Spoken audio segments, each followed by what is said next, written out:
আসসালামু আলাইকুম সবাইকে। আমাদের ৪ টা সাবজেক্ট আছে আমার সাথে আপনাদের। সেটা হচ্ছে ২০৩, এটা হচ্ছে young manufacturing 1, ৩০১ young manufacturing 2, ৩০৫ textile physics 1 আর ৩০৮ অ্যাপারেল ম্যানুফ্যাকচারিং 2।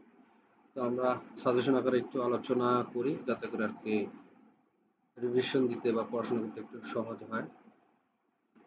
প্রথমে যাই ২০৩ এর কাছে যে লেখা আছে carded, combed and rotor yarn manufacturing flow chart. আমরা এখানে যদি আসি দেখেন, এখানে প্রথমটা হচ্ছে কার্ডেড, পরেরটা হচ্ছে কম্ড, পরেরটা হচ্ছে রোটর। তো আপনারা কি করবেন, পরীক্ষার জন্য অবশ্যই কার্ডেড এবং কম্ড এই দুইটা পুরো পুরোটা মুখস্থ করবেন যে এই ফ্লো প্রসেসটা কিভাবে হচ্ছে না হচ্ছে, ইনপুট কি, এটার মেশিনগুলো কি কি লাগতেছে, আউটপুট কি কি লাগতেছে, এইগুলো। আর হচ্ছে এখানে কার্ডেড এবং কম্ড যে সুতার যে ফ্লো চার্টটা আছে সেটা যে ডিফারেন্সটা অবশ্যই জানতে হবে। এই যে ডিফারেন্সটা মূলত এই অংশটুকু, ঠিক আছে? তো দুইটা এক্সট্রা মেশিন লাগতেছে আর হচ্ছে যে যেহেতু দুইটা এক্সট্রা মেশিন সেগুলো ইনপুট আউটপুট। আর রোটরের কাছ থেকে আপনি পড়বেন যে রোটরে জাস্ট দেখবেন যে ব্লোরুম ১ নম্বরে আছে, কার্ডিং ২ নম্বরে আছে, তারপর ড্র ফ্রেমও ৩ নম্বরে আছে। তো এক্সট্রা যেটা লাগতেছে জাস্ট হচ্ছে রোটর স্পিন। তো জাস্ট হচ্ছে আপনি এটার ইনপুট আউটপুট মুখস্থ করলেই হবে। যে সাপোজ আপনাকে ১ নাম্বার কোয়েশ্চেনে যদি জিজ্ঞেস করি তাহলে এটার ইনপুট আউটপুট কি হতে পারে। আর ফ্লো চার্ট মূলত ভালো করে পড়বেন হচ্ছে এই দুইটা যে কার্ডেড আর কম্ড ভালো করে পড়বেন। আর কার্ডেড এবং কম্ডের মধ্যে পার্থক্য কোথায় সেটা ভালো করে পড়বেন। যদি সংক্ষেপে একটু বলে দিই, যেটা হচ্ছে যে আমাদের প্রথমে ব্লো রুম আছে। তো ব্লো রুম থেকে আমরা নরমালি ফাইবারের যেই বেইল পাই, তো বেইলটাকে আমরা ক্লিনিং ওপেনিং করার পরে ল্যাব তৈরি হয় বা বর্তমানে চুট ফিট সিস্টেম যেটা আছে চুট তৈরি হয়। তো সেটা কার্ডিং মেশিনে যায়, ২ নম্বরে যায়। কার্ডিং মেশিনের কাজ হচ্ছে সবগুলো ফাইবারকে একদম সিঙ্গেল ভাবে আলাদা আলাদা করা, যাতে করে আমি এটা থেকে একটা স্লাইভার তৈরি করতে পারি। এই যে স্লাইভার, তো ওই স্লাইভারটাকে আমরা কার্ডেড স্লাইভারও বলতে পারি। তারপর কার্ডেড স্লাইভারটা এখানে দিলাম, ব্রেকার ড্রফ্রেম, ফিনিশার ড্রফ্রেম। ড্রফ্রেম দুইটা আছে, কটনের জন্য দুইটা লাগে। তো ব্রেকার ড্রফ্রেমের কাজ, ফিনিশার ড্রফ্রেমের কাজ অলমোস্ট সিমিলার। এটাকে আমরা নর্মালি 3D বলি, যেটা ড্রাফটিং, ডাবলিং আর এটা হচ্ছে ড্রয়িং। ড্রাফটিং মানে কোনো কিছু টেনে আমি লম্বা করব। আর হচ্ছে যে ড্রয়িং মানে হচ্ছে যে আঁকাবাঁকা যে ফাইবারগুলোকে স্ট্রেট প্যারালাল করব। আর ডাবলিং মানে ৬টা ১০টা ৮টা একসাথে করে একটা স্লাইভার তৈরি করব। তো এগুলো কি বলতে পারেন, এটাকে বলতে পারেন যে কার্ডেড স্লাইভার, এটাকে বলতে পারেন ব্রেকার ড্রন স্লাইভার, এটাকে বলতে পারেন ব্রেকার ড্রন স্লাইভার, এটাকে বলতে পারেন ফিনিশার ড্রন স্লাইভার। তো সেটা গেল রোভিং ফ্রেমে গেলে রোভিং ফ্রেম এটা কি করবে, ড্রাফটিং করবে। ড্রাফটিং জোন আছে এখানে রোভিং ফ্রেমের মধ্যে। তো সেটা ড্রাফটিং করে একটু চিকন করবে, চিকন করার পর এটাকে স্লাইড টুইস্ট, অল্প টুইস্ট দিয়ে রোভিং তৈরি করে ফেলবে। এই আর রিং ফ্রেম অবশ্যই আরো ড্রাফটিং করবে, ড্রাফটিং জোন যেহেতু আছে। তো সে পরবর্তীতে সুতা তৈরি করবে আরো চিকন করে। তো কম্ড সেম প্রসেস, জাস্ট হচ্ছে দুইটা এক্সট্রা প্রসেস যেটা ছিল lab former and combing. Lab former দরকার হচ্ছে যে আমাদের, যাতে করে আমি এই কম্বিং মেশিনে ইনপুট দিতে পারি। এই মেশিনটার কাজই হচ্ছে যে মিনি ল্যাব তৈরি করা, এখানে শুধু ল্যাব লেখা আছে, মিনি ল্যাব তৈরি করা। তো মিনি ল্যাবটা কম্বিং মেশিনে দিলে তো আমরা কি করে শর্ট ফাইবারগুলো রিমুভ করতে পারি সহজেই, দেখা যাচ্ছে ফাইন এবং লম্বা ফাইবারগুলো থেকে যায়, ট্র্যাশ রিমুভ হয়। তো এইসব কাজ। তো এখান থেকে আর কি করবেন, সর্বোচ্চ করবেন যে কার্ডেড যে করি আমি, কার্ডেডের পর যে ফাইবারগুলো কিরকম হয়। যেমন হচ্ছে যে কার্ডেড এর পর শর্ট ফাইবার পার্সেন্টেজ বেশি থাকে কার্ডেড এর করার পরে। তারপর হচ্ছে যে এগুলো একটু প্যারালাল থাকে না, একটু এলোমেলো থাকে। আর মানে অ্যালাইনমেন্ট ঠিক মতো থাকে না। তারপরে এটার মধ্যে একটু ফাঁকা বেশি থাকে, ইভেননেস থাকতে পারে যেহেতু শর্ট ফাইবারের পরিমাণ বেশি। আর কম যে এটা উল্টোটা। তো এই প্রপার্টিজ গুলো পড়বেন। এই যেটা বলতেছে কি মুখে যেটা বলতেছে সেটা মাথায় রাখলে চলবে। যে কমডের ক্ষেত্রে আমরা কি হবে, যেহেতু কম্বিং করতেছি শর্ট ফাইবার রিমুভ হচ্ছে। তো সেহেতু আমাদের সুবিধা হচ্ছে যে লঙ্গার ফাইবার গুলো থাকতেছে, হেয়ারনেস কমবে, শর্ট ফাইবারের পরিমাণ যেহেতু কম। তারপরে ট্র্যাশও কমবে, তারপরে ইভেন হবে। তারপরে যেহেতু আমি শর্ট ফাইবার সরাই ফেলতেছি সেহেতু ফাইবার গুলো ঠিক মতো অ্যালাইনমেন্ট থাকার চেষ্টা করবে, তুলনামূলকভাবে প্যারালাল থাকবে। ইভেন থাকবে, রেগুলারিটি থাকবে আর কি। তো এখান থেকে এতটুকু পড়লেই হবে। এরপরে যাই, properties of carded and combed fibres.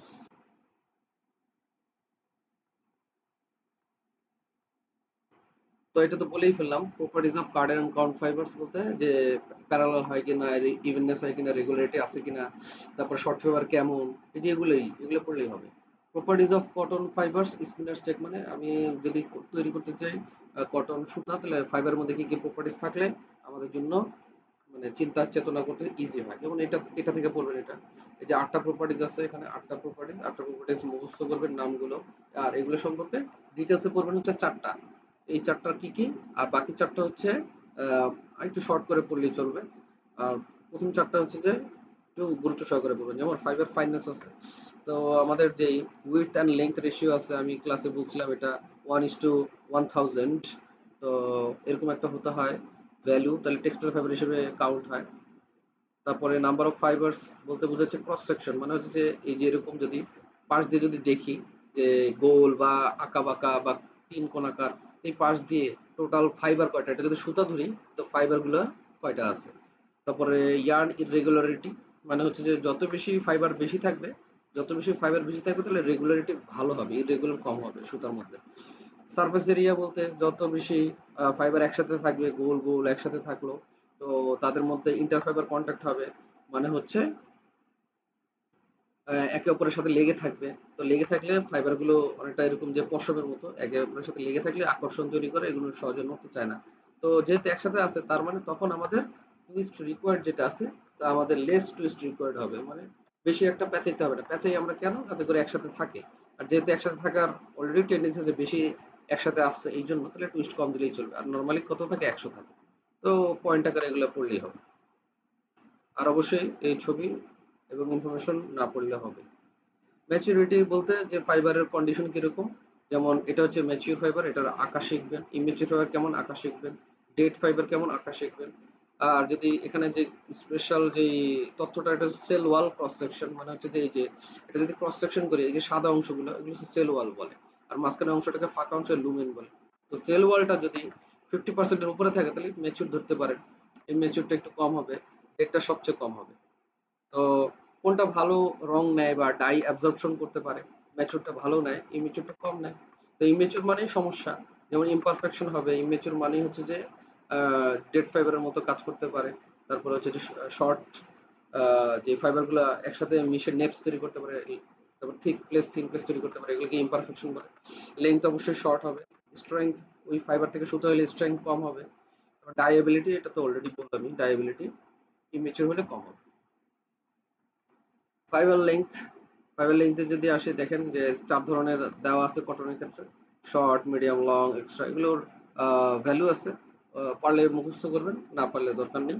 তো লেংথ যত ভালো হবে তত বেশি কোয়ালিটি ভালো, কারণ যত বেশি লম্বা হবে মানে পেঁচাইতে সুবিধা হবে, মানে একে অপরের সাথে লেগে থাকতে পারবে। আর যদি শর্ট হয় তাহলে পেঁচাবে না, তখন দেখা যাচ্ছে যে ওটা সুতাটা যেটা হবে সেটা ছিঁড়ে যেতে যাবে।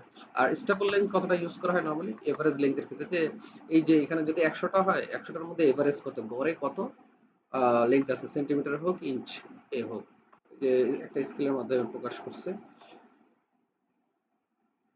কটন ফাইবারের স্ট্রেংথটা খুবই গুরুত্বপূর্ণ, কারণ হচ্ছে যে আমরা তো নড়াচড়া করি, বা দেখা যাচ্ছে যে কোথাও চাপ পড়ে, বা বল যদি প্রয়োগ করি কোনো ইয়ে হোক, হাঁটুতে হোক, তখন দেখা যাচ্ছে এটা তো সাস্টেইন করা লাগবে, নাহলে তো হবে না। স্ট্রেংথ, টাফনেস বলতেছে যে অনেকটা ওই যে যদি পলিথিনের সাথে তুলনা করি, পলিথিন যেমন আমরা যদি আম রাখি বা দেখা যাচ্ছে কোনো ভারী তরমুজ রাখি, তো এটা কি করে দেখবেন যে হালকা একটু গোল শেপ হয়ে যায়, একটু বড় হয়ে যায়, এটাকে নরমালি টাফনেস বলতে পারেন। যেটা হচ্ছে যে পলিথিনের ক্ষেত্রে টাফনেস ভালো, কিন্তু কটনের ক্ষেত্রে টাফনেস কিরকম, সেটা হচ্ছে যে এই যে আমরা যদি একটা কি বলে গ্রাফ আঁকি, লোড ভার্সেস এটা কি আছে, ইলংগেশন কার্ভ আছে। তো এটার যে এরিয়াটা যে দাগ দাগ দেওয়া ক্ষেত্রফলটা যদি আমি বের করতে পারি, সেটাকে মূলত টাফনেস বলে, মানে হচ্ছে এটা কত আহ, আমরা দেখা যাচ্ছে শক্তি সহ্য করতে পারবে আর কি। তো এটা পরবর্তীতে যদি ফাইবারের টাফনেস যদি ভালো হয়, স্ট্রেংথ যদি ভালো হয়, ইয়ার্ন এবং ফ্যাব্রিক দুটোই ভালো হবে। তো যদি আমরা কটনটা খুবই দুর্বল নেই, সেক্ষেত্রে কি হয়, যে প্রসেস করি বিভিন্ন কার্ডিং মেশিন হোক, ড্র ফ্রেম হোক, ব্লো রুম হোক, ওখানে প্রসেস করার সময় রাপচার মানে ভেঙে যাবে। তারপরে যদি ভেঙে যায়, ছোট ছোট হয়ে যায়, তাহলে অবশ্যই ওটা থেকে যদি ফাইবার থেকে সুতা বানায়, সুতা স্ট্রেংথ কমে যাবে। তো মিনিমাম স্ট্রেংথটা কত হতে হয় normally? 6 centinewton per tex. এবার breaking length 6 kilometre breaking length হতে হয়। ব্রেকিং লেন্থ মানে কি যেন? ব্রেকিং লেন্থ মানে হচ্ছে কোনো বস্তু নিজের ওজনে যতটুকু পর্যন্ত লম্বা অবস্থায় টিকে থাকে, এরপরে ভেঙে যায়, সেটাকে বলতেছে ব্রেকিং লেন্থ। 6 কিলোমিটার পর্যন্ত যদি সুতা হয় বা ফাইবার হয়, কটন যদি হয়, তো সেক্ষেত্রে 6 কিলোমিটার পর্যন্ত দেখা যাচ্ছে এটা ইজিলি নিজের ওজনকে ধরে রাখতে পারবে, এরপরে এটা ভেঙে যাবে, এরকম কিছু। তো আইডিয়া নিতে পারেন ইন্টারনেট থেকে। তারপরে হচ্ছে যে ব্রেকিং স্ট্রেংথ কয়েকটা মুখস্থ করবেন, যে পলিস্টার, কটন, উল কিরকম হয় নর্মালি। তো দেখতেই পারতেছেন পলিস্টার বা সিনথেটিকটা একটু বেশি স্ট্রেংথ। তো এটা ভালো করে পড়বেন অবশ্যই, এটা যেহেতু মোটামুটি ইনফরমেশন ভালো। তারপরে এটার যে বাকি অংশটা আপনি চাইলে এখান থেকে পড়তে পারেন, বাকি অংশ এখানে আছে। যেমন এই যে এগুলি, যে কটন ফাইবার, যে ফাইবার ফাইনাসটা কত চিকন হলে কি সুবিধা হয়, এখানে ডিটেলসে আছে। তারপরে মাইক্রোনিয়ার ভ্যালু আছে, কোনটাকে চিকন বলি, কোনটাকে মোটা বলি। এই যে ম্যাচুরিটি এখানে আছে। তারপরে ম্যাচিউরিটি রিলেটেড ইস্যু আছে, ফাইবার লেংথ আছে এখানে। এই যে ফাইবার লেংথ কত ইঞ্চ থেকে কত ইঞ্চ, এখানে আছে ইনফরমেশন। লেংথ ইউনিফর্মিটি মানে যতগুলো লেংথ আছে, যে ফাইবার যদি আমি 100টা নিই, সেগুলোর মধ্যে ইউনিফর্মিটি কিরকম আছে, মানে সিমিলার বা কম বেশি কিরকম, হিসাব নিকাশ করার ওয়ে আছে। তারপরে স্ট্রেংথ বললাম, স্ট্রেংথের আবার প্রেসলি ইন্ডেক্স আবার আলাদা একটা ফর্ম আছে, যেটা দিয়ে আমরা স্ট্রেংথের প্রকাশ করতে পারি। ফাইবার ক্লিননেস, এটা শর্টে বলতে পারেন যে কি কি ধরনের ময়লা থাকে বা থাকতে পারে। বীজ থাকতে পারে, পাতা থাকতে পারে, বাকল থাকতে পারে, আবার মাটি থাকতে পারে, বালি থাকতে পারে, তারপরে মেটাল, প্লাস্টিক, অন্য কাপড় থাকতে পারে। তো এসব কারণে বিভিন্ন সমস্যা হয়, এই যে ফরেন ম্যাটার, এগুলো থাকলে অসুবিধা হবে আর কি। আচ্ছা, এখন আমাদের ব্লেন্ডিং অ্যাডভান্টেজ, এটা আমি ইন্টারনেট থেকে আপনাকে পড়তে বলবো। কারণ হচ্ছে ব্লেন্ডিং অ্যাডভান্টেজ, ব্লেন্ডিং জিনিসটা কি সেটা আগে জানা উচিত। ব্লেন্ডিং এ যাই। ব্লেন্ডিং হচ্ছে এটা, when different fibers of same or different grades are kept together, that is called blending। মানে হচ্ছে অনেকটা এরকম যে আহ, যদি আমরা ফলের জুস বানাতে চাই, আম, কলা, লিচু যদি একসাথে দিয়ে দিই, পেঁপে একসাথে দিয়ে দিই, তো এক একটা আলাদা আলাদা জিনিসের ভেরিয়েশন করে ওটাকে ব্লেন্ডিং করতেছি। তো ব্লেন্ডিং করার অ্যাডভান্টেজটা পড়বেন। অ্যাডভান্টেজ মানে সুবিধা কি? যেমন একটা এক্সাম্পল হচ্ছে পিসি, পিসি কাপড়, যে পলিস্টার এবং কটন একসাথে করি, যাতে করে কটন যে ভাঁজ পড়ে অনেক বেশি, কিন্তু পলিস্টার আবার ভাঁজ পড়ে না, এটা আয়রন বেশি দিন টিকে। তো একসাথে করলে দেখা যাচ্ছে আমাদের ওই প্রোডাক্টটা, পিসি যে কাপড়ের যে পোশাকটা, অ্যাপারেলটা হয়, গার্মেন্টসটা হয়, সেটাতে একটু আয়রন কম করা লাগে। তারপরে আবার পলিস্টার যেমন ঘাম সহজে অ্যাবজর্ব করতে চায় না, তো কটন আবার ভালো অ্যাবজর্পশন করে। তো এটা আনতে পারেন। আবার কটন এবং পলিস্টারের দাম তো এক না, এটার একটা ব্যালেন্সের জন্য আনতে পারেন। তো কয়েকটা অ্যাডভান্টেজ মানে শর্ট আকারে নিজের মতো করে পড়বেন আর কি। আমি যেটা বলতেছি এরকম লিখলেও হবে। তারপর relation of short fibre percentage with yarn breaker, মানে যত শর্ট ফাইবার যদি পার্সেন্ট কম হয়, যেমন 14% একটা, আর এটা হচ্ছে 16% একটা, তো শর্ট ফাইবার পার্সেন্ট বেশি কোনটা? 16%। তো যত শর্ট ফাইবার বেশি হবে, তখন সুতা ছিঁড়বে কিরকম? সুতা ছিঁড়বে তত বেশি। শর্ট ফাইবার যত বেশি থাকবে, সুতা ছেঁড়ার প্রবণতা তত বেশি হবে, কারণ স্ট্রেংথ কম হবে। এটা ইন্টারনেট থেকে হালকা একটু জেমিনি থেকে দেখতে পারেন। প্যারামিটার্স ফর ডায়াবিলিটি অফ ফাইবারস, এটা অলরেডি আমরা ম্যাচিউর ইমেচিউর ফাইবারের ক্ষেত্রে বলে ফেলছি যে কোনটা ভালো ডাইং হবে, কোনটা কম ডাইং হবে। Bale management concept, bale management কনসেপ্টটা দেখি এটা কিরকম। বেল ম্যানেজমেন্ট কনসেপ্টটা হচ্ছে, বেল যে আমরা কালেক্ট করলাম, যে বেল আসলে কটন ফাইবারের বেল, সেটাকে আমরা টেস্ট করব যে এটা কি কি ধরনের আছে জিনিসপত্র, যে ফাইবার লেন্থ কেমন, স্ট্রেংথ কেমন, কালার কেমন, তারপরে ওই অনুযায়ী সর্ট করব, মানে আলাদা করব। তারপরে এই অনুযায়ী মিক্সিং করব, ব্লেন্ডিং করব। মানে কথা হচ্ছে যে আমরা এটা যাচাই বাছাই করে এটাকে মিশাবো। তো মিশাবো কেন? যাতে করে ফাইবারের প্রপার্টিজ আমরা ব্যালেন্স করতে পারি, এবং ওটা গুড কোয়ালিটি আর্ন তৈরি হয়, এবং এটা কি হবে, সবচেয়ে কম খরচে এটা তৈরি করতে পারি। এটাকে বেল ম্যানেজমেন্ট বলবো। তো বেল ম্যানেজমেন্ট এরকম হলো, মনে করেন যে সবসময় আহ, আমাদের ফাইবারের যে স্ট্রেংথ যেটা করতেছি, সবসময় মনে করেন যে আমি ইউজ করতেছি 6 বা 6 সেন্টিনিউটন পার টেক্স, কিন্তু হঠাৎ করে আমি দিয়ে দিলাম 4 সেন্টিনিউটন পার টেক্স। তো ফাইবারের যেহেতু আমি স্ট্রেংথ কমাই দিলাম, তো সেহেতু সুতা যেটা তৈরি হবে, তো অবশ্যই ওটা কি হয়ে যাবে, কি ওইটা আমাদের অবশ্যই ডাউনগ্রেডেড হয়ে যাবে, সুতার শক্তিটা কমে যাবে। আবার হতে পারে আমরা চিকন ফাইবার ইউজ করতেছি, ফাইননেস, তো সেক্ষেত্রে আবার হঠাৎ করে আমি মোটা ফাইবার দিয়ে দিলাম, যে একটু কোয়ার্টজ দিলাম, মোটা দিলাম, তো সেক্ষেত্রে কি হবে? তো সেক্ষেত্রে আবার মোটা ফাইবারের জন্য যে একটা ইফেক্ট আসবে, যে আমার সুতাটা কি হবে, সুতার মধ্যে ব্রেকেজ আসতে পারে, সুতার মধ্যে দেখা যাচ্ছে আমাদের ফাঁকা জায়গা তৈরি হতে পারে, যেমন যেটাকে বলি আনইভেননেস বা ইরেগুলারিটি। এসব কারণে অনেক প্রবলেম হতে পারে। বেল ম্যানেজমেন্টটা এই জন্য কনসেপ্ট আকারে নিজের মতো করে দেখে আসবেন বা বুঝে আসবেন আর কি। ইনপুট আউটপুট অফ দি মেশিনের ইনপুট আউটপুট অবশ্যই শিখবেন। সবগুলো মেশিনের ইনপুট আউটপুট শিখবেন, যেগুলো আমি অলরেডি বলে দিলাম, ওই যে ফ্লো চার্ট থেকে পড়লেই হবে। তারপরে হচ্ছে মিনিমাম প্রপার্টিজ হবে textile fibre two B A textile fibre, মানে কি কি হবে? অবশ্যই স্ট্রেংথ যে বললাম 6 সেন্টিনিউটন পার টেক্স, 6 সেন্টিনিউটন পার টেক্স। তারপরে হচ্ছে আমাদের ইলংগেশন এক থেকে 2% হতে হবে, যেটা হচ্ছে যে আমি এখান থেকে দেখাতে পারি চাইলে। যেমন হচ্ছে এই যে প্রপার্টিজ গুলো দেখেন, এখান থেকে ফাইবার এলংগেশন 1 থেকে 2% হতে পারে। কালারটা এই হাই ভলিউম ইনস্ট্রুমেন্ট এইচবিআই কর্তৃক অ্যাপ্রুভ হতে পারে। তারপর হচ্ছে আমাদের এই যে ক্লিননেস অনেক ভালো থাকতে পারে। স্ট্রেংথ এই যে কমপক্ষে 6 কিলোমিটার ব্রেকিং লিংথ থাকতে পারে। তো এগুলো হচ্ছে যে ভালো ভালো প্রপার্টিজ যেগুলো, সেগুলো আর কি দেখবেন আর কি। তারপরে উইথ লেংথ রেশিও একটু আগে যে বললাম যে সেটাকে 1:1000 রাখতে পারেন। ম্যাচিউর ভালো হলে ভালো হয়, এই যে 50 to 80% হলে ভালো হয়। এই যে এগুলো শর্টকাটে, এগুলো হচ্ছে শর্ট নোট, এগুলো শর্টকাটে করবেন। Effect of mixing of bales on yarn count. আচ্ছা, যদি আমরা চিকন ফাইবার ইউজ করি, তো সেটা চিকন সুতো তৈরি হবে।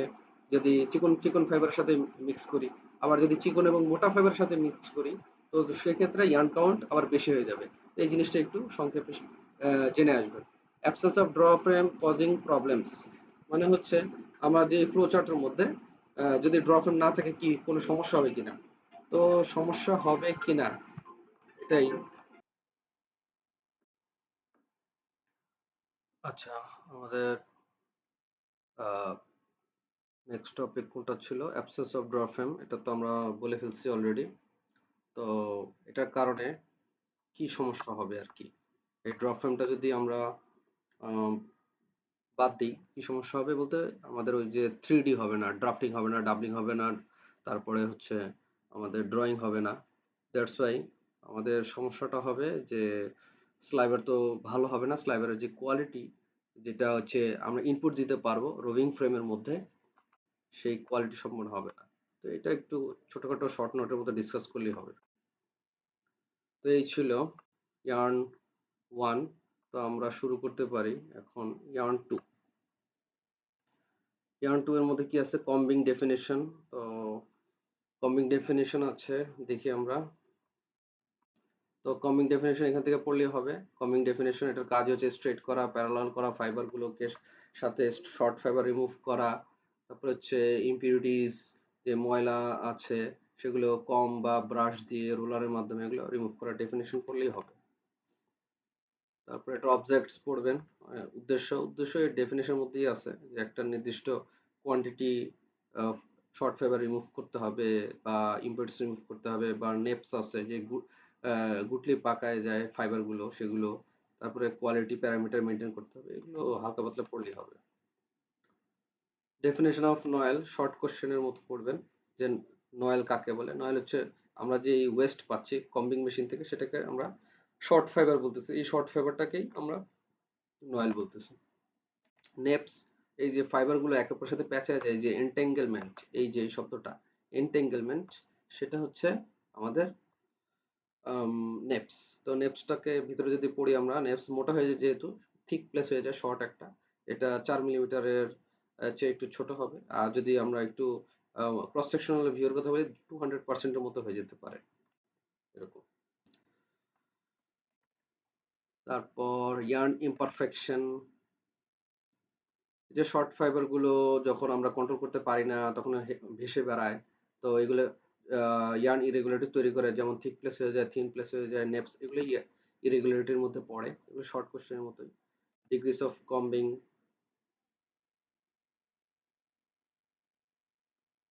এগুলো না পড়লেও চলবে, যে ডিগ্রিস অফ কম্বিং যে কত পার্সেন্ট পর্যন্ত আমরা নয়েল পাচ্ছি বা শর্ট ফেভার পাচ্ছি, এটার একটা আহ, মানে যেটা হচ্ছে কাউন্টেবল পার্সেন্টেজ আছে। আর হচ্ছে অপারেশনস অফ রোভিং ফ্রেম। আমরা এখন রোভিং ফ্রেমে চলে যাই, এখান থেকে এতটুকু পড়লেই হবে। আর বাকি হচ্ছে নিজেদের আইডিয়া মতো এগুলো দেখতে পারেন চাইলে। এটা একদম শর্ট কোশ্চেনের উপরের মতোই বেশিরভাগ আর কি তৈরি করা। তো এগুলো ফলো করলেই হবে আপাতত। রোভিং ফর্মের যে অপারেশন ছয়টা আছে: creeling, drafting, twisting, binding, building, doffing. এগুলো ছয়টা মুখস্থ করবেন এবং এই সম্পর্কে নিজের মতো করে এক দুই লাইন লেখার চেষ্টা করবেন। যেমন বলে দিই, ক্রিলিং মানে হচ্ছে এই ওই আমরা যে ইনপুট দিচ্ছি স্লাইভার হিসেবে সেটা। তারপর হচ্ছে যে ড্রাফটিং, তো ড্রাফটিং মানে ওই যে টেনে লম্বা করতেছি সেটা। টুইস্টিং আমরা একটু পেঁচাই দিচ্ছি সেটা। ওয়াইন্ডিং আমরা পেঁচাবো, যে রোভিং হিসেবে রোভিং যে তৈরি হচ্ছে সেটা যে ববিনে পেঁচাবো। বিল্ডিং, বিল্ডিং বলতে একটা শেপ দেওয়া, যে আমাদের যে রোভিং একটা সার্চ করে দেখবেন ওটা যে শেপটার মতো দেওয়া, ট্যাপার যে শেপটা আছে। তারপর ডফিং মানে হচ্ছে যে আমরা যদি তৈরি হয়ে যায় সেক্ষেত্রে অবশ্যই আমরা এটা খুলে ফেলবো, যে ভরা ববিনটা, আর খালি ববিনটা দিয়ে দিব। সেটাই হচ্ছে এই ছয়টা পড়লে হবে। তারপর হচ্ছে ফ্লায়ার্স ফাংশন, এগুলো না পড়লেও হবে। ফ্লায়ার্স ফাংশনে যাই। ফ্লায়ার্স ফাংশন বলতে এই যে এগুলো ফ্লায়ার ফ্লায়ার দেখেন, এগুলো এই যে এখানে তিনটা আছে, যে কোনো একটা আঁকা শিখবেন। ফ্লায়ারের ফাংশন কি, এটার মেইন কাজ হচ্ছে টুইস্ট দেওয়া। এই যে এখান থেকে এখানে আসতেছে না, তো টুইস্ট না দিলে তো এটা হালকা একটু টুইস্ট দিতে হবে, যেটা বলছিলাম রোলিং ফ্রেমে সেটা।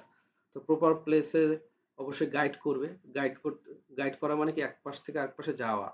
তো প্রেসার মেনটেন করবে, তারপরে প্যাচাইতে হেল্প করবে। ওয়াইন্ডিং, এটা হচ্ছে নিজের মতো করে লিখলে হবে। তিন ধরনের আছে, একটা দুইটা এক্সাম্পল হিসেবে পড়বে। ফিগার টুইস্টিং মেকানিজম, তো টুইস্টিং মেকানিজম যদি আর একটু ভালো করে বলতে চান, এই যে twist is given by the help of flyer rotation. Flyer যখন ঘুরে, ফ্লায়ার বলতে এই যে এই অংশটা আর কি, ইউ শেপ। তো এটা কি যখন ঘুরে তখন দেখা যাচ্ছে একটা হচ্ছে যে যে স্ট্র্যান্ড, বা আমরা যদি রশির মতো বলি, একটা অংশ যে এখানে থাকে, এই যে ফ্রন্ট রোলার। এই যে ফ্রন্ট রোলার হচ্ছে এইটা, এতটুকু অংশ এখান থেকে। তো আরেকটা অংশ থাকে এই যে এটার ভিতরে চলে যায়, এটার ভিতর থেকে লাস্ট পর্যন্ত এটা ঘুরে এখানে আসে, এটা পেঁচাইতে থাকে এখানে। তো এই যে মেকানিজম, এই মেকানিজম হচ্ছে যে এটা ঘুরবে যে স্পিন্ডলটা সেটা ববিন এটার মধ্যে ইনসার্ট করে দেওয়া। তো একটা গামছার মতো, যে একটা পাশ ধরে রাখা আর একটা পাশ ঘুরতে থাকে, তাহলে দেখা যায় অটোমেটিক এটা টুইস্ট হয়ে যাবে, পেঁচায় যাবে। তো সেক্ষেত্রে যে স্পাইরাল রোটেশন বলতেছে মানে সর্পিলাকা, মানে সাপের মতো পেঁচানো বা গামছার মতো পেঁচানো এক্সিস বরাবর, এটা নিজের মতো করে কিছু লিখলেই চলবে। শর্ট নোটসে যাই। ওয়াইন্ডিং প্রিন্সিপাল, তো ওয়াইন্ডিং প্রিন্সিপাল একটু আগে ছিল, এই যে এটা। ওয়াইন্ডিং প্রিন্সিপাল হচ্ছে দুইটা, একটা ববিন লিডিং একটা ফ্লায়ার লিডিং। এটা জাস্ট বেসিক আইডিয়া নিলেই হবে। তো একটাতে ববিনের স্পিড বেশি আর একটা হচ্ছে ফ্লায়ারের স্পিড বেশি। তো অবশ্যই দুইটা সেম সেম দিকেই, অপোজিট দিকে না। তো হালকা একটু আইডিয়া নিবে। Effect of short fibre percentage on combing, তো short fibre percentage on combing মানে কম্বিং যে করতেছি যদি সেট আপ যদি সেম থাকে, শর্ট ফাইবার পার্সেন্টেজ একটাতে বাড়াই দিলাম 14%, একটাতে 16%। তো 16% হলে তো একটু বেশি কম্বিং করতে হবে, 14% হলে কম করা লাগবে। কিন্তু সেটিং যদি 14%-এর মতোই রেখে দিই, তো 16% তো আর করতে পারবো না, 2% এক্সট্রা থেকে যাবে বা সুতার কোয়ালিটি কমে যাবে, এইটা একটু ব্যাখ্যা করলেই হবে। Roving frames, roving building mechanism. আচ্ছা, তো বিল্ডিং মেকানিজম যেটা আছে, তো বিল্ডিং মেকানিজম যেটা আছে এখানে মনে হয় একটু রাইটিং মিস্টেক হয়েছে। তো বিল্ডিং যে মেকানিজম মানে হচ্ছে যে আমাদের যে এই যে ফ্লায়ারটা যখন পেঁচাবে আর কি, এইভাবে করে যখন পেঁচাবে, তো পেঁচানোর সময় এটা আপ ডাউন করে, আপ ডাউন করে। তো আপ ডাউন যখন করে এটাকে আমরা ট্রাভার্স মেকানিজম বলি। ট্রাভার্স মেকানিজম, তো এই বিল্ডিং মেকানিজম যদি নষ্ট হয়ে যায় তার মানে পেঁচাইতে পারবে না, এক জায়গায় বারবার পেঁচাবে বা এক জায়গায় বারবার পেঁচাবে। সেই জিনিসটাকে মেনশন করার জন্য এখানে এটা বিল্ডিং মেকানিজম কি হইতে পারে আর কি সেটা ফেইলিয়ার হলে। ফিনিশের ড্র ফ্রেম ফাংশন ফিনিশ, তো এরপরের যে আমাদের দেখা যাচ্ছে যে রোয়িং ফ্রেমের আগে আমাদের ফিনিশার ড্র ফ্রেম যে লাগে, ফিনিশার ড্র ফ্রেমের কাজ অলরেডি বলছি আমি, যে 3D ড্রাফটিং, ডাবলিং, ড্রয়িং। তো এই তিনটা ডেফিনেশন পড়বেন যে এগুলো মানে কি বোঝায়। আর হচ্ছে যে ফিনিশার ড্র ফ্রেমের ইনপুট আউটপুট কি, যেমন হচ্ছে যে আমরা যদি কম্বিং করি, কম্বিং করলে অবশ্যই আমাদের কমড যে স্লাইভারটা এখানে দিতে হবে ইনপুট, আর আউটপুট আসবে ফিনিশার ড্রন স্লাইভার, সেটা আমরা রোভিং এ দিব। তো রোভিং এর ইনপুট আউটপুট শিখবেন। রোভিং এর ইনপুট তো ফিনিশার ড্রন স্লাইভার, আউটপুট হচ্ছে রোভিং। তারপর হচ্ছে যে আমাদের কম্বারের যদি বলি, একটা হচ্ছে মিনি ল্যাব ছিল ইনপুট কম্বার মেশিনের, আউটপুট হচ্ছে কম স্লাইভার। টিপিআই এবং কম্বিং এর ম্যাথ, এটা অবশ্যই গুরুত্বপূর্ণ, আপনারা করবেন। তো ম্যাথটা এই যে এখানে টিপিআই যদি বলি, টিপিআই সূত্রটা এখানে দেওয়া আছে, এই যে টিপিআই সূত্র, এটা টুইস্ট পার ইঞ্চ এটা। তো twist multiply into root over count Ne. তো কাউন্ট যদি এনিতে থাকে তাহলে ডাইরেক্ট বসে দিবে, টুইস্ট মাল্টিপ্লাই মনে করেন 1 বা 2 কিছু দিয়ে দিলাম, টিপিআই বের করবেন একদম শর্ট ম্যাথের মতো। কিন্তু যদি কাউন্ট টেক্সট থাকে 590.5 দিয়ে ভাগ করে ওটাকে এনি করে নিবেন আর কি, ডাইরেক্ট। এটা তো ইনডাইরেক্টের জন্য, আমি যদি ডাইরেক্ট দিই ইনডাইরেক্ট করে নিবেন। তারপরে কম্বার মেশিনের যে অঙ্ক, এটা দিয়ে করলেই হবে। আপনার ফিট পার নিপ, প্রত্যেকবার কতটুকু করে ফিট করা হচ্ছে, এরকম কতবার করে পরিষ্কার করা হচ্ছে 1 মিনিটে। তারপরে হচ্ছে যে এরকম যে চেম্বার কয়টা আছে, নাম্বার অফ হেড। তারপরে আমরা যে কাউন্ট বলি, মিনি ল্যাব বলতেছি, ওটার কাউন্ট কত, বা ওয়েট কত, ইফিসিয়েন্সি কত, ওয়েস্টেজ পার্সেন্টেজটা মাইনাস করতে হবে। ইফিসিয়েন্সি এবং ওয়েস্টেজ পার্সেন্টেজ, এখানে পার্সেন্টেজ আকারে বসাবেন না, এখানে অবশ্যই কি করবেন, জিরো, মানে 100 দিয়ে ভাগ করে 0 পয়েন্ট সামথিং যেটা থাকে ওইটা। তারপরে যদি মিনিটটাকে ঘন্টায় নিতে চাই 60 দিয়ে গুণ দিব। আওয়ার্সে যদি নিতে যাই, কত আওয়ার্স, এক শিফটে যদি 8 ঘন্টা হয় 8 দিয়ে গুণ দিব। তো অবশ্যই যেহেতু মিলিমিটারে ফিট পার নিট থাকে, 1000 দিয়ে ভাগ দিব মিটারে নেওয়ার জন্য। আর ল্যাপ ওয়েট নর্মালি থাকবে কিলো টেক্সে, তো সেটাকে 1000 দিয়ে ভাগ করলে টেক্স হয়ে যাবে, তো নর্মাল হয়ে যাবে। তো এই যে একটা ভ্যালু বসানো হয়েছে, দেখতে পারেন 8 ঘন্টার জন্য 1000 দিয়ে ভাগ করলে এটা মেট্রিক টন হয়ে যাবে। আর আমরা যদি কোশ্চেন এরকম থাকে যে সাপোজ 1 মাসের জন্য বের করেন বা 6 মাসের জন্য বের করেন, তো সেক্ষেত্রে 1 মাস সমান ধরে নেবেন 26 দিন, 26 দিন ধরে নেবেন, তাহলেই হবে। আর 6 মাসে এরকম 6 × 26। তারপর একটা যদি প্রোডাকশন ক্যাপাসিটি দিয়ে দিই 1 লাখ পারবে কিনা, তো আপনি হিসাব করে দেখবেন যে 1 লাখের যদি কম হয় পারবে না, 1 লাখের যদি বেশি হয় পারবে, এরকম কিছু আর কি আইডিয়া। এই ছিল ইয়ান 2। আমরা টেক্সটাইল ফিজিক্স 1-এ চলে যাই। টেক্সটাইল ফিজিক্স 1-এর কি আছে, দেখতেছি যে আমাদের একটা curve, stress strain curve with explanation. তো কি করবেন, এই যে একটা কার্ভ আছে, এই কার্ভটা শিখবেন। স্ট্রেস এই পাশে, স্ট্রেন এই পাশে। স্ট্রেস মানে আমরা ফোর্সের মতো বলতেছি, আর স্ট্রেন মানে যেটা হচ্ছে লম্বা হচ্ছে, ইলংগেশনের মতো করে বুঝাচ্ছি। তো এই যে এক্সপ্লানেশন এতটুকু আছে, এক্সপ্লানেশন নিজের মতো করে শিখবেন, হুবহু মুখস্থ করার কোনো দরকার নেই। তো প্রথমের অংশ ও থেকে এ পর্যন্ত লিনিয়ার, মানে একটা স্ট্রেট লাইনের মতো, পরেরটা হচ্ছে আঁকা বাঁকা। তো শেষ পর্যন্ত এটা ভেঙে যায়। আর এই লিনিয়ার পজিশন ও থেকে এ পর্যন্ত, এই পয়েন্টকে আমরা ইয়েল্ড পয়েন্ট বলি, যে এই পয়েন্ট পর্যন্ত আমাদের মলিকুলার ওরিয়েন্টেশন অলমোস্ট সেম থাকে, এবং এটাকে ইলাস্টিক রিজিয়ন বলি। এতটুকু অংশকে আমরা কি বলি, ইলাস্টিক রিজিয়ন। এই যে এতটুকু অংশকে আমরা ইলাস্টিক রিজিয়ন বলতে পারি, আর এতটুকু অংশকে আমরা বলতে পারি প্লাস্টিক রিজিয়ন। এতটুকু অংশকে প্লাস্টিক রিজিয়ন বলতে পারি। তো ইলাস্টিক রিজিয়ন কেন বলি, এতটুকু অংশতে আমরা যদি টান দিই কোনো কিছু, টান দিয়ে যদি আবার ছেড়ে দিই রাবারের মতো, আবার আগে থেকে ফিরে আসবে। আর এখানে টান দিলে রাবারের মতো, আর আবার আগে থেকে ফিরে আসবে না, আস্তে আস্তে লম্বা হতে থাকবে, শেষ পর্যন্ত ছিঁড়ে যাবে যদি বল প্রয়োগ করা হয়। তো এখানে মলিকুল গুলোর ওরিয়েন্টেশন ধীরে ধীরে নষ্ট হয়ে যায়, এখানে মলিকুলার ওরিয়েন্টেশন ঠিক থাকে। এরকম করে নিজের মতো করে কিছু ছবি সহ লিখবেন, তাহলেই হবে। সিআরএল সিআরই উইথ ফিগার্স, যে আমরা যে মাপতেছি এই দুইটা জিনিস, স্ট্রেস স্ট্রেন যে কার্ভটা, দুইটা পদ্ধতি আছে। তো এই দুইটা পদ্ধতির যে ছবি সহ কিভাবে করে, টেনজাইল এক্সপেরিমেন্ট মানে লম্বালম্বি যে এক্সপেরিমেন্টটা, যে টান দিলে কি হচ্ছে, সুতা ছিঁড়ে যাচ্ছে বা ফাইবার ছিঁড়ে যাচ্ছে সেটা। তো সিআরএল পদ্ধতি, কনস্ট্যান্ট রেট অফ লোডিং, এখানে লোডিংটা সবসময় কনস্ট্যান্ট থাকবে।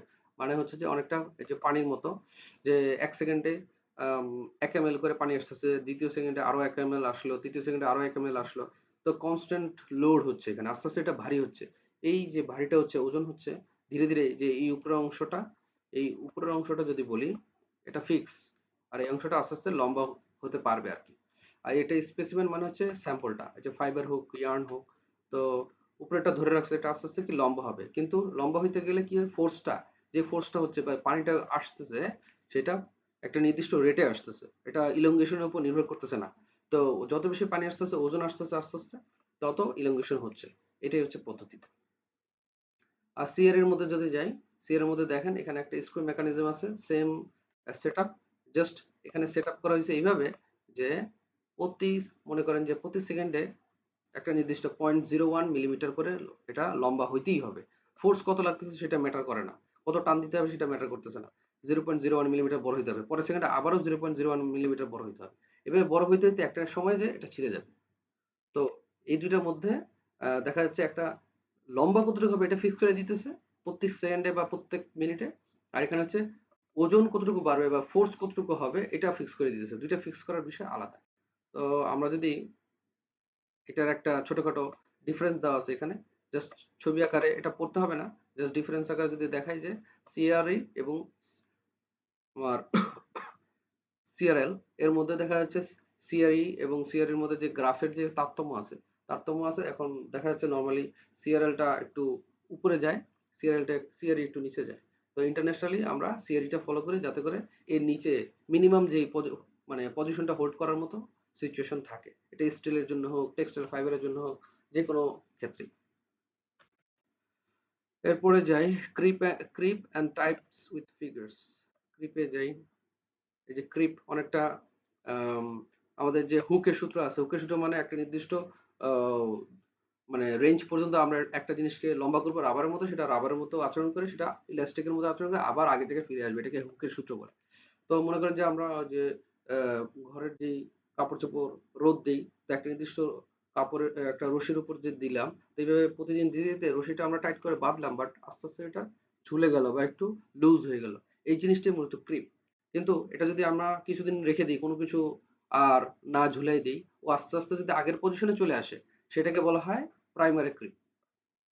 এই যে যে পজিশনে ছিল, আবার সেই সেই স্ট্রেইট লাইনই আবার ফেরত আসছে। তো এটা অনেকটা ইলাস্টিকের মতোই আচরণ করলো, যে যে যে আগের পজিশনে চলে আসলো। সে মলিকুলার যে চেইনটা স্ট্রেচ হয়েছিল স্লাইটলি, মানে একটু এলোমেলো হয়েছিল, পরে আবার ঠিক হয়ে গেছে, রিকভার করা গেছে জিনিসটা। আর সেকেন্ডারি ক্রিপ মানে হচ্ছে যে আপনি ওকে যতই সময় দেন, ও আগের জায়গায় আর ফেরত আসবে না, রিকভারেবল হবে না সময়ের সাথে সাথে। প্লাস্টিকের মতো আচরণ করলো, যে লম্বা হয়েছে তো লম্বা হয়েছেই, শেষ পর্যন্ত এটা ভেঙে যাবে, এই আর কি। তো এটা সম্পর্কে একটু আইডিয়া নিবেন এবং ছবি সহ আইডিয়া নিবেন। Yielding point versus breaking point already বললাম, তারপরেও আরেকবার একটু দেখাই দিই। এই যে পার্থক্য পড়লেই হবে নিজের মতো করে, যে ইয়েল্ড পয়েন্ট হচ্ছে যে যে পয়েন্ট পর্যন্ত আমরা ইলাস্টিক প্রপার্টিটা পাচ্ছি, এরপরেই ব্রেকিং পয়েন্ট মানে হচ্ছে প্লাস্টিক রিজিয়ন শুরু হয়ে গেল। এটা হুকের সূত্র মানতেছে, এটা হুকের সূত্র মানতেছে না, এটাতে কোনো ব্রেকেজ হচ্ছে না, এটাতে ব্রেকেজ হচ্ছে, শর্টকাট করে একটু পড়বেন আর কি। Shape factor. শেপ ফ্যাক্টর হচ্ছে যে কোনো কিছু গোল নাকি গোল না সেটার একটা সংখ্যা দিয়ে প্রকাশ। এই যে এরকম, যে কোয়ান্টিটি শেপ বুঝায়, ওয়ান হলে একদম গোল, তারপর একটু হরাইজন্টাল ভাবে যদি এটা ডিম আকারের মতো হয়, লেস দেন ওয়ান, আর ভার্টিক্যালি ডিম আকারের মতো হয় এটা গ্রেটার দেন ওয়ান, এরকম আর কি। এটা শর্ট ভাবে পড়বেন। ফ্লেক্সুরাল রিজিডিটি উইথ ইম্পর্টেন্স, মানে ফ্লেক্সুরাল রিজিডিটি কি? এই যে এরকম কোন একটা ফাইবারকে যদি বাঁকাতে চাই, সে যে বাধাটা প্রদান করে, সে সে বাঁকাতে চাচ্ছে না, এরকম টাইপ। তো সেইটাকে ফ্লেক্সুরাল রিজিডিটি বলতেছে, বা আপনি বাঁকাতে পারতেছেন না। তো স্টিফনেস অফ এ ফাইবার মানে কতটুকু শক্তি দিয়ে ও নিজেকে, নিজের শেপটা ধরে রাখতে চাচ্ছে, সে বাঁকা হতে চাচ্ছে না, সেটা হচ্ছে ফ্লেক্সুরাল রিজিডিটি। সূত্র সহ মুখস্থ করবেন, এটা হচ্ছে সূত্র। ইম্পর্টেন্স কি? ইম্পর্টেন্স এটা অবশ্যই লাগে কোথায়? যে কোনো কাপড়টা কতটুকু মানে শরীরের সাথে মিশে যাবে বা সফট হবে, বা দেখা যাচ্ছে ওটাতে কোনো ভাঁজ পড়বে কিনা, ফাইবার গুলো কিরকম আছে এটার ভিতরে, এগুলো মানে ২-৩টা নিজের মতো করে পড়লেই হবে। এরপর হচ্ছে টেনজাইল স্ট্রেংথ, ব্রেকিং এক্সটেনশন। তো এগুলো হচ্ছে যে জাস্ট হচ্ছে ডেফিনেশন। তো ডেফিনেশন উইথ ফর্মুলা পড়লেই হবে। ডেফিনেশন উইথ ফর্মুলা, যেমন টেনজাইল স্ট্রেংথে যদি যাই, আমরা একদম শুরুর দিকে আসছি মনে হয়। এই যে টেনজাইল স্ট্রেংথ মানে হচ্ছে যে আমরা ক্রস সেকশনাল এরিয়া বরাবর কোনো কিছু লম্বালম্বি তো আছে, টান দিলাম যে, তো কতটুকু ফোর্স দেওয়ার পরে সেটা ভেঙে যাচ্ছে, সেটা হচ্ছে টেনজাইল স্ট্রেংথ। যে ফোর্স উপরে, ক্রস সেকশনাল এরিয়া নিচে, সূত্র সহ পড়বে। তারপর হচ্ছে ব্রেকিং এক্সটেনশন, এই যেটা, যে লম্বা হওয়া আর কি, ভেঙে যাওয়ার আগে কতটুকু লম্বা হয়েছে সেটা যদি পার্সেন্টেজ বের করি, তো সেটা কিরকম হবে, এটাকে ব্রেকিং এক্সটেনশন বলে। তাহলে ইলংগেশন অ্যাট ব্রেক মানে ভাঙার সময় যে কতটুকু লম্বা হয়েছে, আর আগের ইনিশিয়াল মানে আগের কত লেন্থ ছিল ইন্টু 100%। ইলাস্টিসিটি প্লাস্টিসিটি অলরেডি বলে ফেলছি যে জিনিসটা কি, তারপরে ওইটা ডেফিনেশন আকারে পড়বেন যে আগের জায়গায় ফেরত আসার যে পদ্ধতি সেটাকে বলতেছে ইলাস্টিসিটি, ধর্ম যেটা আগের জায়গায় আসতে পারতেছে না, নষ্ট হয়ে গেছে যে ধর্মটা, সেটাকে প্লাস্টিসিটি বলতেছে। তারপর স্ট্রেস স্ট্রেইন, স্ট্রেস অলরেডি বললাম যে ফোর্স দিচ্ছি আমরা ক্রস সেকশন এরিয়া বরাবর, সেটাকে স্ট্রেস বলে, এটা এফ বাই এ বলে, এফ মানে ফোর্স, এ বলতে area, cross section area, x দিয়ে ক্রস বোঝাচ্ছে আর কি। তারপরে স্ট্রেইন কতটুকু লম্বা হলো স্ট্রেচ হওয়ার পরে, সেটা ইনিশিয়াল লেন্থের তুলনায়, যেমন ওটা হতে পারে 1 সেন্টিমিটার ছিল, এটা হয়ে গেছে 1.25 সেন্টিমিটার। ইলংগেশন 25.25, ইনিশিয়াল ছিল 1, এটা যদি আমরা ভাগ করি যেটা হয় আর কি। ওয়ার্ক অফ রাপচার, যে ভাঙতে কতটুকু শক্তির দরকার সেটাকে ওয়ার্ক অফ রাপচার বলতেছি আমরা। এই যে এনার্জি কতটুকু দরকার এনার্জি, সেটাকে আমরা বলতেছি ওয়ার্ক অফ রাপচার।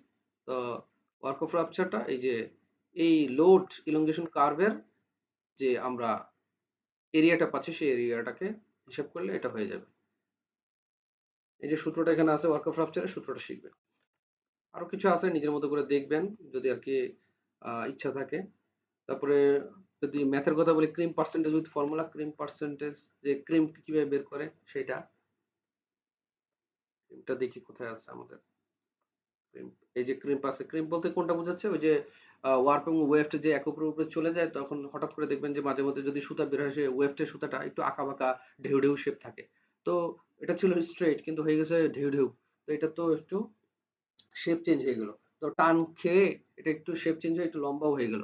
তো এই যে ক্রিমটা, এটাকে আমরা ক্রিম বলতেছি। তো ক্রিম সূত্রটা পার্সেন্টেজটা মুখস্থ করবেন যে সূত্রটা, আর কিভাবে বের করতে হয়। একটা ইনিশিয়াল মানে আদি যেটা ছিল, আর মানে আঁকাবাঁকা যেটা, আর আপনি টেনে ওটা যদি আয়রন করে সোজা করেন সেটা বর্তমানে কত আছে সেই জিনিসটা। ছবি না শিখলেও চলবে, জাস্ট হচ্ছে ম্যাথ করা শিখবেন। ফ্লেক্সুরাল রিজিডিটি ওটা অলরেডি সূত্র শিখতে বলছিলাম, তারপরেও আবার একবার দেখি আমরা। এই যে এটা দেখতে পারেন যে এই সূত্রটা, জাস্ট হচ্ছে ভ্যালু বসাবেন 1/4 পাই, এটা এটা 0.74, এটা থেকে আসলে এটা দিয়ে দিব। এই যে যেমন ভিসকস ফাইবারের জন্য 0.74 আছে, দেখাই দিই। এই যে শেপ ফ্যাক্টর, এটা ভিসকসের জন্য মনে করেন উল আসলো 0.8, বা আমি দিয়ে দিব, এটা এটা মুখস্থ করার কোনো দরকার নেই। তারপরে আমাদের ই আছে, ই এর ভ্যালু কত 0.2, মানে হচ্ছে যে লিনিয়ার ডেন্সিটি, মানে হচ্ছে কত টেক্স কাউন্ট। তারপর হচ্ছে যে আমাদের, না সরি ভুল বলছি, এটা স্পেসিফিক মডিউলাস 0.2 10⁻³ এটা 3 নিচে উপরে হবে, এটা পাশে দেওয়া ভুল দেওয়া। লিনিয়ার ডেন্সিটি এটা 0.2, এটা টি দিয়ে প্রকাশ করতেছে, স্কোয়ার দেওয়া, এই যে স্কোয়ার। রো বলতে ডেন্সিটি, এটিতে 1.12। তো ভ্যালুগুলো জাস্ট বসাবেন, যে অ্যান্সার আসবে সেটাই, পারলে এককটা মুখস্থ করবেন তাহলেই হবে। এই ছিল টেক্সটাইল ফিজিক্স 1। এখন চলে যাই অ্যাপারেল ম্যানুফ্যাকচারিং 2। ম্যানুফ্যাকচারিং টু প্রথমটা stitch classes properties, stitch classes, এই যে ডেফিনেশন পড়বেন স্টিচ কাকে বলে। স্টিচ হচ্ছে একটা ছোট্ট ইউনিট, সেলাই করার পর যে ইউনিটটা থাকে যে এরকম দেখতে ছোটখাটো, একে অপরের সাথে যুক্ত আছে। তাহলে সিম এবং স্টিচের পার্থক্য দেখলেন। সিমটা হচ্ছে যে লাইন অফ সুইং, মানে সেলাই করার পর যে লাইনটা থাকে সেটাকে সিম বলে। সিম একটু বড় আকারের, আর স্টিচ হচ্ছে ছোট ছোট সাইজ। তো এই স্টিচ মূলত ভিতরে থাকে আর সিমটা বাইরে থেকে দেখা যায়, এই তো। আর এই যে 100 থেকে 600, এটার সবগুলো আপনি কি করবেন, আইডিয়া নিবেন। কি আইডিয়া নিবেন, কোনটা কিরকম, কোনটা কিরকম ছবি আঁকার এক হিসেবে দরকার নেই, তারপরেও জাস্ট ছবিটা কেমন এটাও একটু আইডিয়া নিয়ে আসবেন আর কি। যে কিরকম কয়টা নিডল লাগে, যেমন এক থেকে একটা বা একটা বেশি সুতা লাগবে চেন স্টিচে। তারপর ইন্টারলুপিং হয়, এটা টেম্পোরারি হয়, এটা সহজে খুলে যায়। তো তো এরকম আর কি।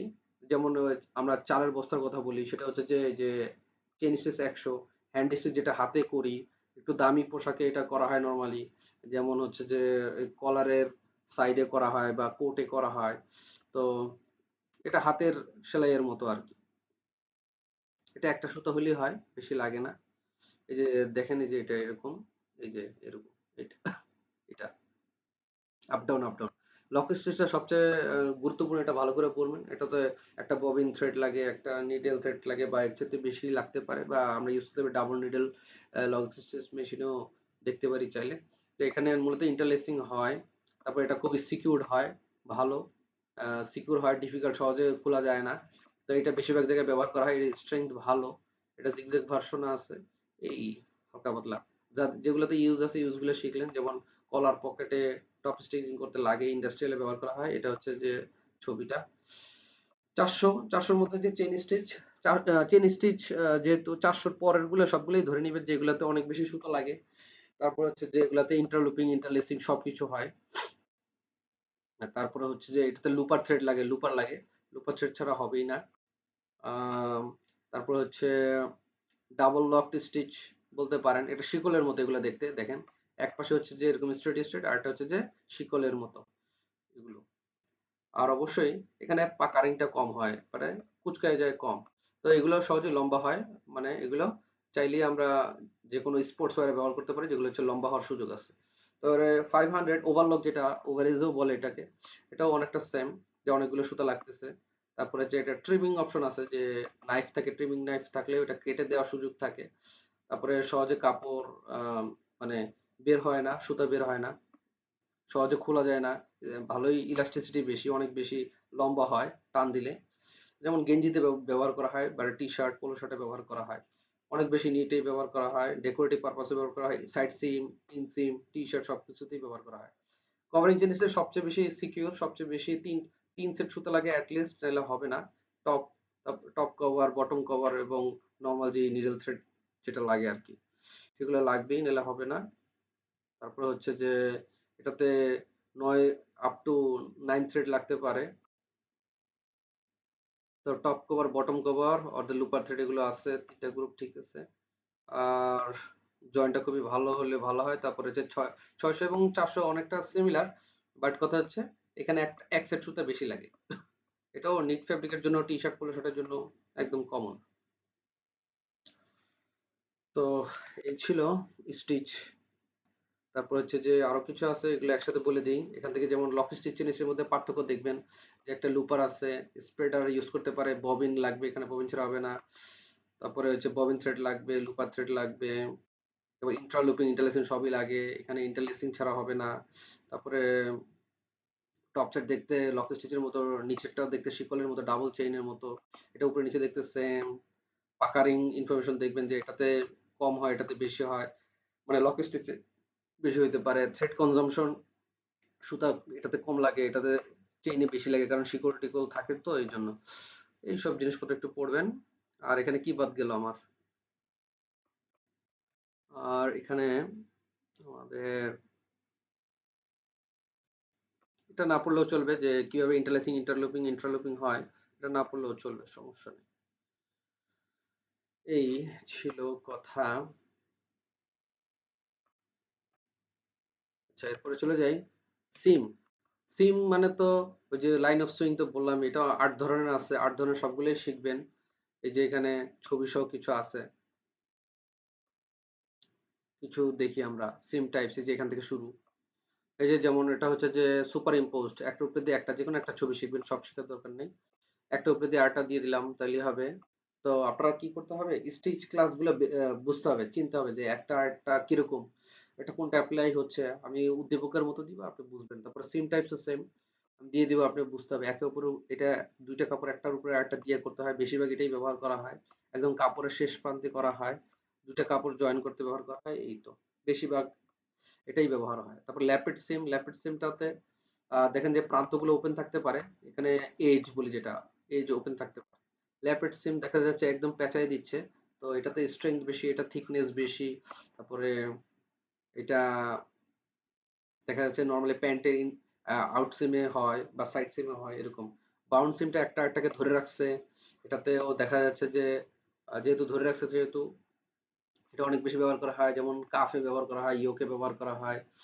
তো এরকম আর কি, নিট ফেব্রিকে অনেক বেশি ব্যবহার করা হয়।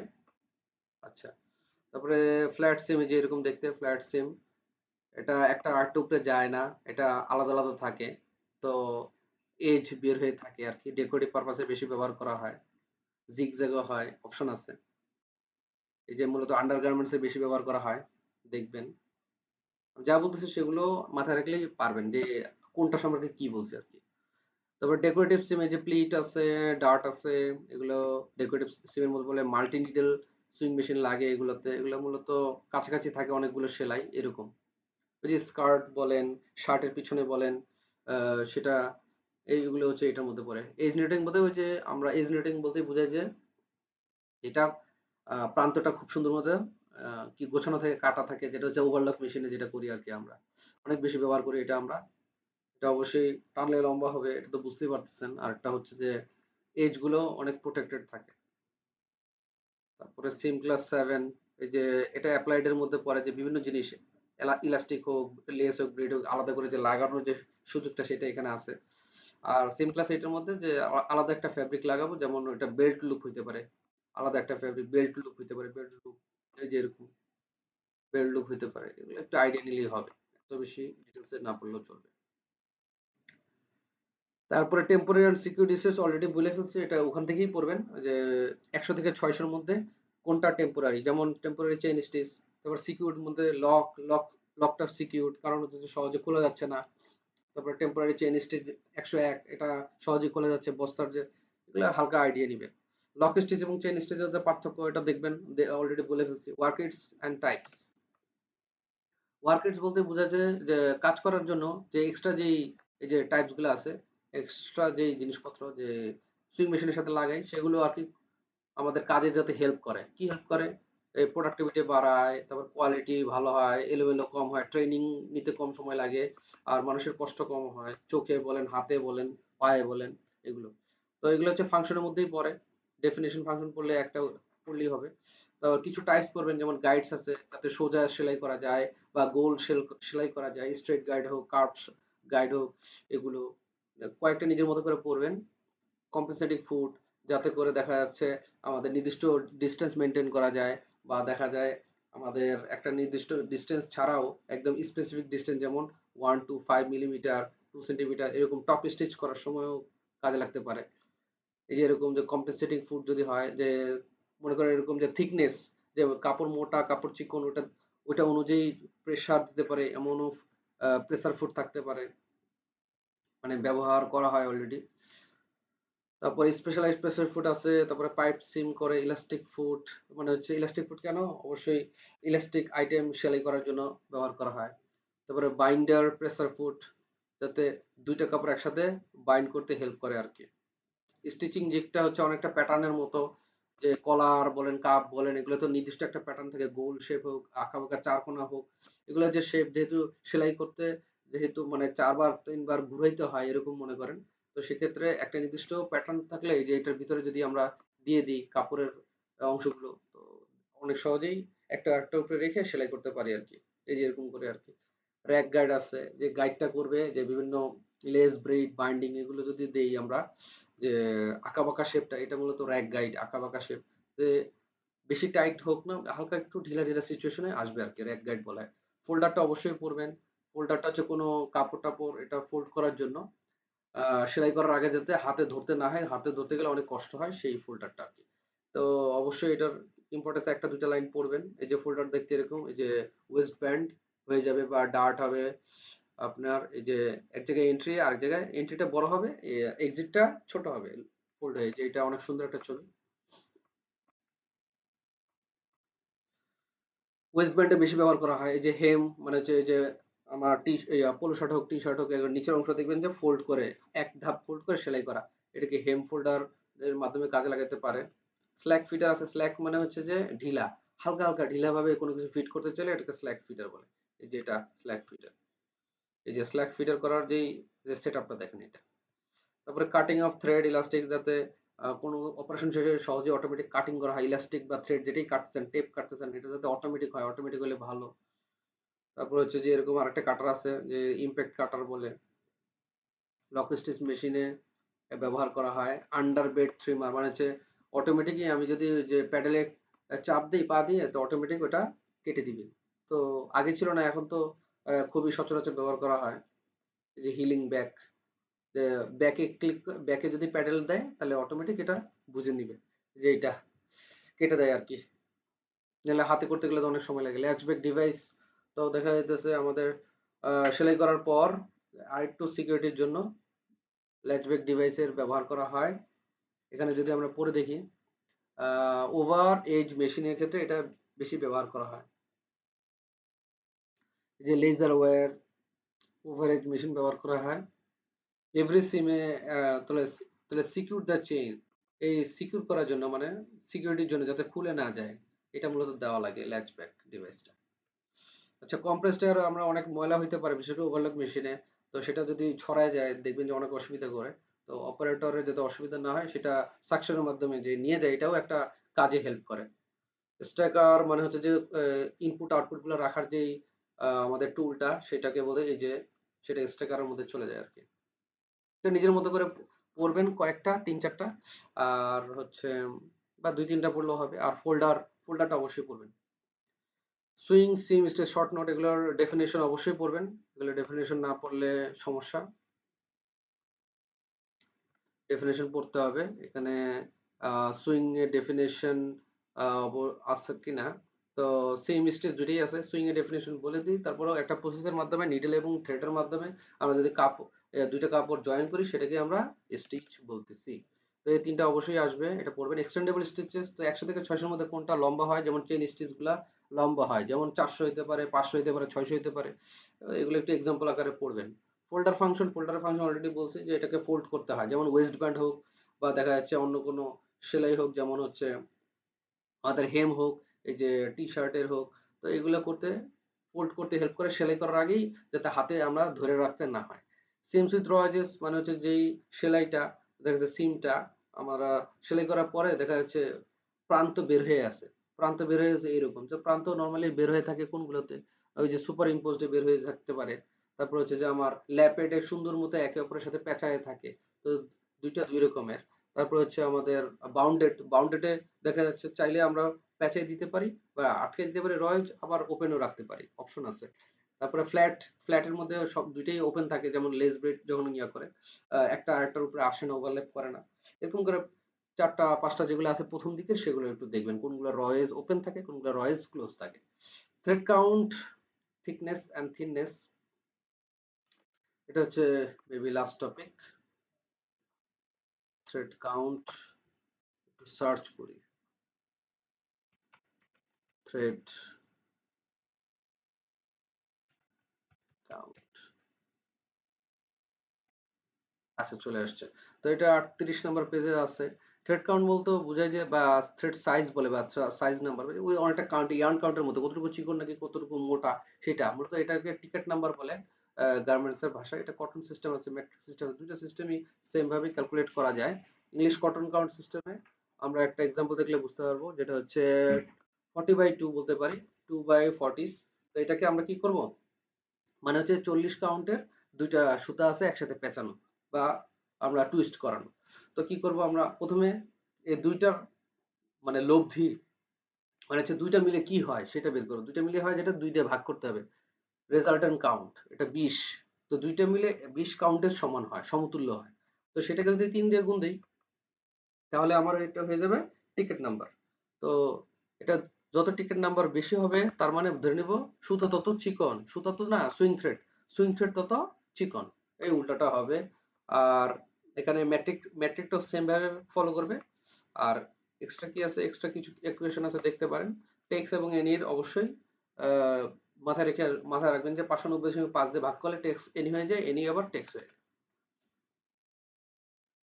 আচ্ছা, এটাই হচ্ছে থ্রেড কাউন্ট এবং থিকনেস তো বলেই দিলাম, যত বেশি কাউন্ট হবে তত, যত বেশি টিকেট নাম্বার হবে তত বেশি চিকন, যত কম টিকেট নাম্বার হবে তত বেশি মোটা।